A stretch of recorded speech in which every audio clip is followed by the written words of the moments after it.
আজকে জাতীয় নির্বাচন কমিশন গোটা ফুল বেঞ্চ এসেছিল। ওনারা বললেন আমাদের প্রতিনিধিতে আমি ছাড়া কমরেড শফিক লাহিড়ী এবং আফরিন বেগম ছিল। ইয়াং ভোটারদের একটা সমস্যা, লজিক্যাল ডিসক্রিমিনেন্সি মানে একটা সমস্যা। অ্যাডজুডিকেশনে পাঠিয়েছে বিচারাধীন হলে 60 লক্ষ, সেটা একটা সমস্যা। ভোট সাধারণত করার জন্য এটা রুটিন বৈঠক করেন এরকম বলেছেন প্রশাসনের সঙ্গে এবং বিভিন্ন রাজনৈতিক দল, যারা জাতীয় রাজনৈতিক দল যেমন সিপিআইএম এবং যারা তোমার রিজনাল পার্টি। আমরা আজকে দাঁড়িয়ে কেন ওয়েস্টিনে একেবারে ফোর্টেস্ট করা হলো, পুরো কেল্লা, তোমরা নিজেরা বুঝতে পারছো সাংবাদিকরা। তাহলে নির্বাচন কমিশন আজকে এই অবস্থা কেন ক্রিয়েট করলো যে নির্বাচন অবাধ, সুষ্ঠু এবং নিরপেক্ষ করার দায়িত্ব জনপ্রতিনিধি আইন অনুযায়ী, সংবিধান অনুযায়ী। তারা একটা ভোটার লিস্ট করতে গিয়ে কেন মানুষকে শত্রু বানালো, কেন মানুষের বিরুদ্ধে যুদ্ধ ঘোষণা করলো? নির্বাচন কমিশন কেন নির্যাতন কমিশন হয়ে গেল? এখন তো সুষ্ঠু অবাধ ভোট যেটা হবে তার আগে তো তাকে ইলেকশন কমিশনকে নিজের প্রেস্টিজ রিডিম করতে হবে, নিজের সম্মান, সাংবিধানিক যে অবস্থা ব্যবস্থা সেটা পুনরুদ্ধার করতে হবে।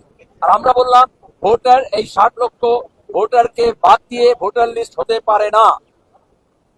সুপ্রিম কোর্টের বিচার, তারা বলেছে নামের বানান সামান্য ভুল হলে 24 সালে বলে দিচ্ছে ভোটার লিস্ট থেকে নাম যায় না।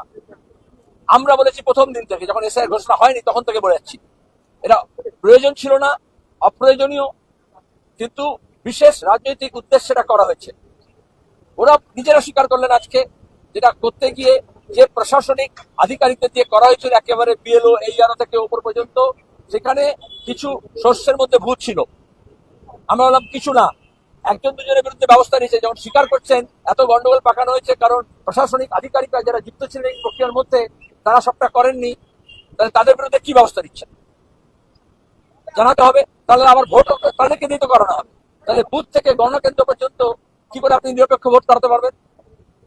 বললো সিসিটিভি থাকবে, আর সিসিটিভি কয়েক লক্ষ টাকা দিয়ে লাগিয়ে দেন, তারপর ধরে একটু দেখে না।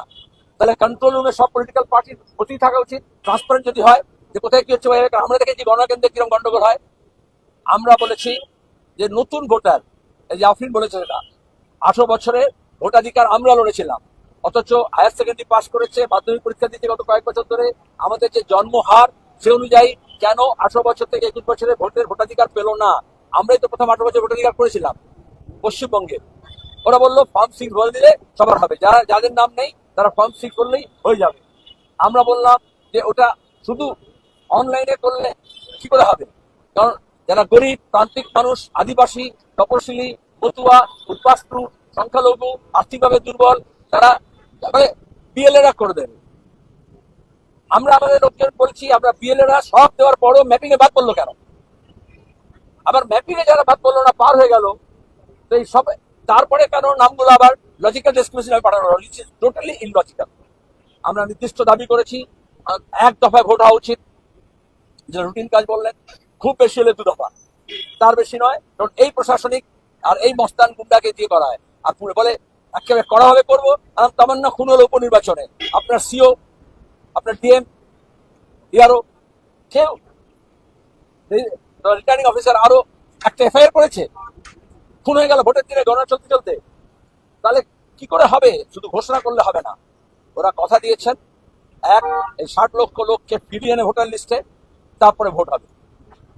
2, যাদের নাম ডিলিট করা হয়েছে তাদেরও সুযোগ দিতে হবে।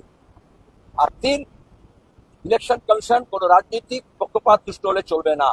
আজকাল আমাদের দেশে সাংবিধানিক পদমর্যাদার লোকজন নিয়েও পলিটিক্যাল কন্ট্রোভার্সি হচ্ছে। আর যে মেশিনারির সঙ্গে ওরা কথা বলবেন রাজ্যের বা কেন্দ্রের, তারাই তো ওভারনাইট, এখনই দেখবেন কালকে ছিল ওদিকে প্রশাসনিক ব্যবস্থা করবে, আজকে আবার সেই অন্য দলের হয়ে প্রতিনিধিত্ব করছে। তাহলে বায়াস অ্যাডমিনিস্ট্রেশন যেটা আগে ছিল না, সেটাকে কিভাবে মোকাবিলা করবেন সেটা আমরা করেছি। আপনি কি পরিষ্কার করে আরেকবার বলবেন যে কমিশন এটা স্বীকার করলো প্রশাসনিক আধিকারিকদের গাফিলতির কারণে লজিক্যাল ডিসক্রিমিনেশন হচ্ছে? অবশ্যই আমরা বলেছি, কারণ আপনি করেছেন, যতটা আপনি চিবোতে পারেন তার চেয়ে বেশি কামড়েছেন। আপনি জানেন কোন মেশিনারি দিয়ে কাজ করতে হবে, স্বীকার করেছে। তাহলে এখন আমরা বলছি রেক্টিফাই করো, আর যারা অন্যায় করেছে তাদের বিরুদ্ধে ব্যবস্থা নাও, দুটোই করতে হবে।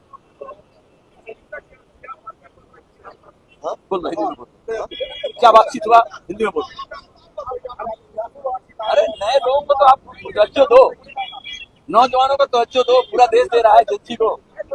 खैर, उन्होंने भी कहा अंदर में, हमारे शफीक लाहिरी ने कहा, उन्होंने भी कही, मैं सीधा सीधी उनको स्वागत किया, लेकिन उसके साथ ये कहा आज आपको ये किला क्यों बनाना पड़ा, क्यों एयरपोर्ट में उतरते साथ ही बंगाल के लोग रोष प्रकट किए, तो आप क्यों बंगाल के लोगों के विरोध में युद्ध घोषणा किए।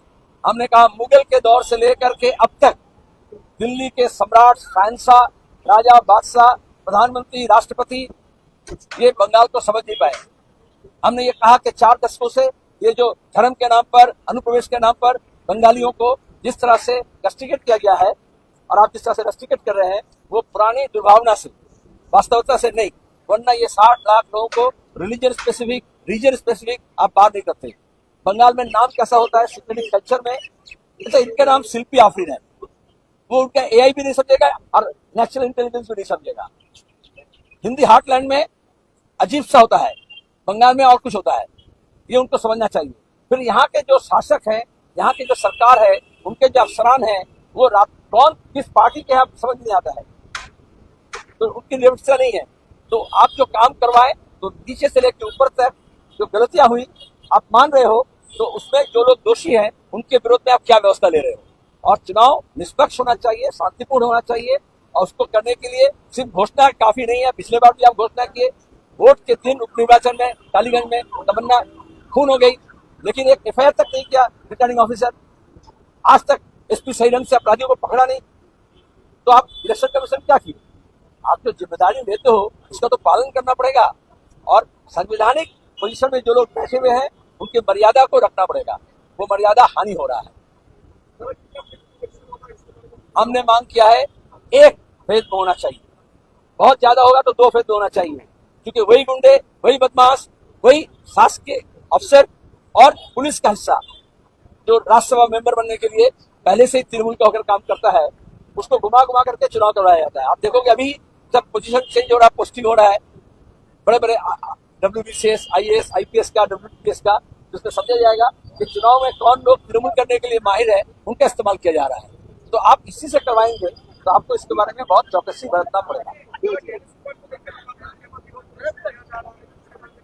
हमने अंदर में नहीं कहा, लेकिन आप जब ये सवाल किए, गणेश कुमार से बात करके ये लगा कि बंगाल में आने के बाद कल के एयरपोर्ट में हमारे वाम पक्ष की तरफ से नौजवान महिलाएं जिस तरह से प्रदर्शन किए, हमने यहाँ जो बात किया तो उनका ज्ञान चक्षु उन्मिलित होगा। हम ये मानते हैं कि वो आर्टिफिशियल इंटेलिजेंस से काम नहीं करेंगे, ऐप के द्वारा काम नहीं करेंगे, वो अपना बुद्धि लगाएंगे, अपना ज्ञान लगाएंगे, और संविधान में और कानून में जो बात कहा गया है उसका पालन करेंगे।